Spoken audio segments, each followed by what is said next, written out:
Hello, friends.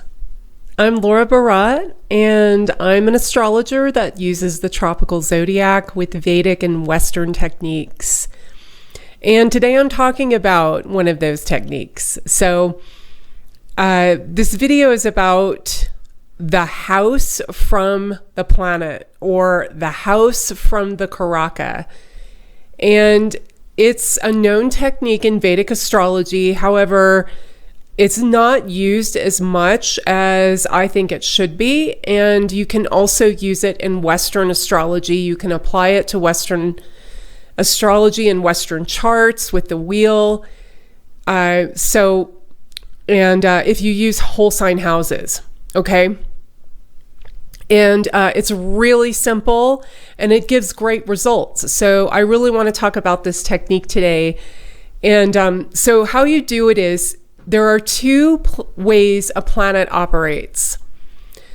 One way is as a Karaka, or what is called a producer. A planet produces phenomena, or it rules over phenomena.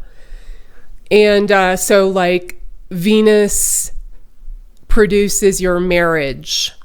Mars produces your real estate, or your house, or your residence. Jupiter produces your children or your teacher. The sun produces your father or an authority figure or your boss, okay? That's one way the planets operate, and they actually operate in that way in two different ways. I'm going to talk about just one way in this video because getting into the other way is another video, all right? And that's something called, it's the difference between natural indicators or natural producers and changeable producers, or what they call karakas. That's something a little more advanced, and I can talk about that later. And it's not really that difficult either.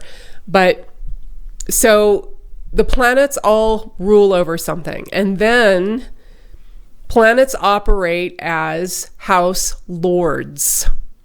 So what I'll be talking about is their rulership of phenomena, or as natural karakas, natural producers. And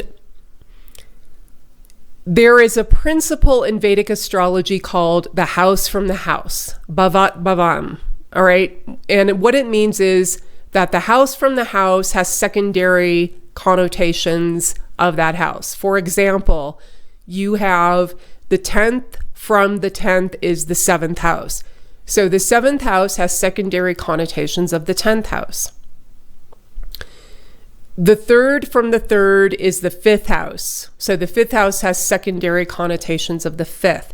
Now, going back to the first example, the 7th has secondary connotations of the 10th, because the 7th is said to rule business, in addition to your partner and relationships. It rules having a business, entrepreneurship. So that is a career, right? And then the 3rd from the 3rd house is said to rule self-promotion, performing art, visual art, and effort, courage. Now, the 5th house is creativity. So that's very much connected to having art or performing art in your life, or doing those things, getting involved in something like that. So that is how the house from the house works. Now, the Karaka, or the planet, when we look at a house, let's say the 4th house, that has certain significations. Then there is Mars, a natural Karaka of the 4th. Mars is your residence and real estate. In this technique, we also look at the 4th from Mars. So to get a better idea of what your home would be like, or any real estate you own, or land you own or purchase, you would also look at the 4th from Mars, the 4th sign from Mars. And in addition to the fourth house and Mars. So you have 3 different options of giving you information about your home. Then you have Venus. And of course, everyone wants to know about relationships. That is a huge subject in astrology. And so you have Venus, and you look at Venus for the relationship life. You have the 7th house. You also have the 7th from Venus. Okay? So if you have a Venus that has afflictions to it, and there have been really nice relationships in your life, or you are currently in a great marriage or a great relationship, and the 7th house doesn't look that great, and Venus doesn't look that great either, look to the 7th from Venus. Look any planets in that 7th sign from Venus. If there are no planets there, look at the Lord of that sign and any aspects to that sign. In this, you would use sign aspects, or what they call Rashi aspects. So that is another example. Now, for wealth, which is another big subject in astrology, which everyone wants to know about. So you have different types of wealth. You've got the 2nd house wealth, which is everything you own, all of your possessions, all of the money in the bank, and those things that you need, that you have responsibility for. Okay, the 2nd house is wealth in the sense of I have to take care of these things. I have enough wealth to take care of my responsibilities. Then there is wealth that has to do with a lot of luck coming your way and just being lucky in what you do and having a lot of fortune in what you do, and wealth designed to have you follow your creative inspiration. Those are connected to the 5th and 9th houses. The 5th and 9th houses, in addition to being extremely beneficial houses, provide wealth. And they provide wealth so that you can follow your highest ambition or your highest inspiration based on who you naturally are, who you truly are as an individual. They are houses of Dharma. There's many planetary yogas with the 5th and 9th house that give wealth. Okay? And then there is the 4th house of landed property and fortune. In the old days, wealthy people owned a lot of land. Now it's different. You have the stock market, and so a lot of people have money in the bank and liquid assets.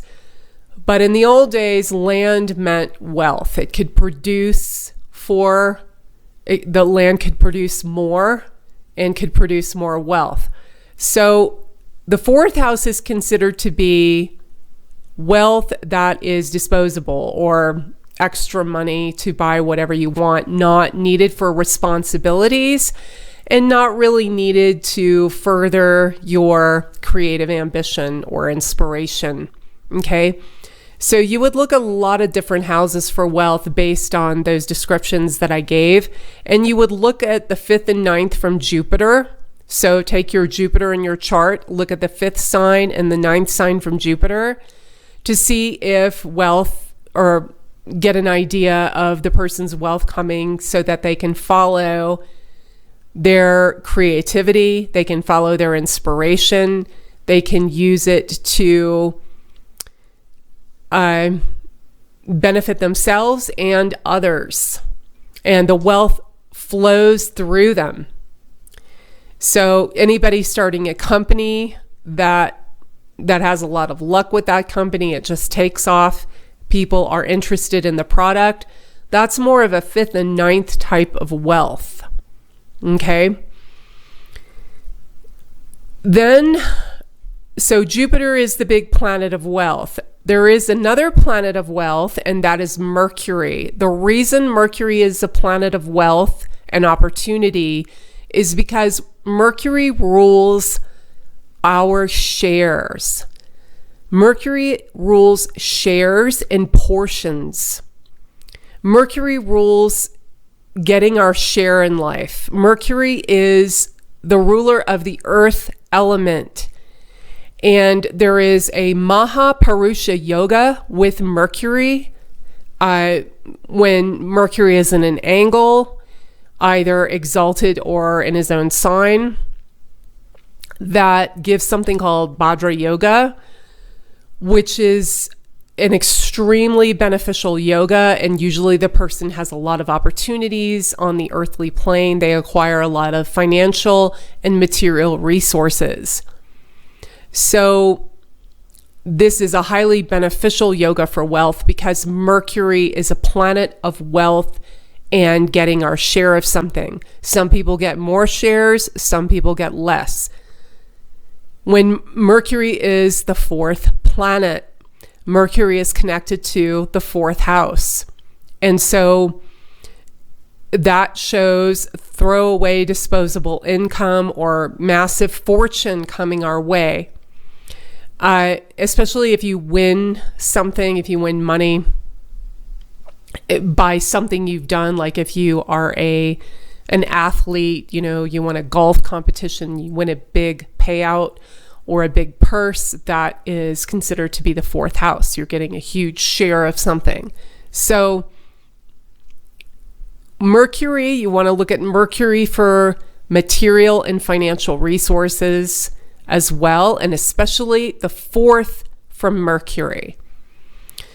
Analyze that sign, any planets in that sign. If there are no planets there, look at the Lord and look at any aspects to that sign. So you see, this is a kind of easy technique as long as you know that your houses really well and the planets connected to those houses. So for children, you would look at the fifth from Jupiter. Say Jupiter isn't doing that well in your natal chart, but you have a really good relationship with your children. Or you have a really good relationship with one of them and not such a great relationship with another one. That can be seen by the discrepancies between the Karaka, the house, and the house from the Karaka. So this is a fun technique. You can just go and look at your chart right now and see how this works. It's based on a mirroring technique that is used quite often in Jaimini Astrology. It's also used in Hellenic Astrology. So, and there are ways, this is how you find padas, or this is a certain technique that Jaimini uses, this mirroring technique where you discover your padas. Okay, if you know what that is. I'm not going to get into what that is. That's a completely different video, but that is based on this concept. Then you have the sun as the planet of power and influence and success and career. You look at the 10th house, you analyze the sun, you also analyze the 10th from the sun for success, power, and influence, especially in career. For happiness and overall emotional contentment, look at the moon, look at the fourth house, look at the fourth from the moon. This is huge, especially in relationship compatibility. This technique comes into play, and for the receptivity. So the moon, the fourth from the moon, if there are good planets in the fourth from the moon, the fourth sign from the moon, that contributes nicely to overall contentment and happiness. And then another example is, let me think. Oh, siblings, courage, initiative. That's Mars, right? Third, that's also the third house. Look for those indications from the third house, the planet Mars, and the third from Mars. So you kind of get the idea here of how this house from the Karaka works. And especially you can use this if you are a Western astrologer and some things just don't make sense in the chart based on the houses and the planets. You can use this technique. Now, in addition, you also, in Vedic astrology, you have Vargas, or divisional charts, or also called harmonic charts. And you also would analyze those to get a much more detailed description of a house, because the Vargas are based on bhavas, or houses. So they're like taking a magnifying glass and looking at those houses. So you have that aspect of it as well. But if you just want to use the birth chart and you want a different technique to use in the birth chart, this is something that you can use. Okay, so that's all for today. And thank you for watching. Bye.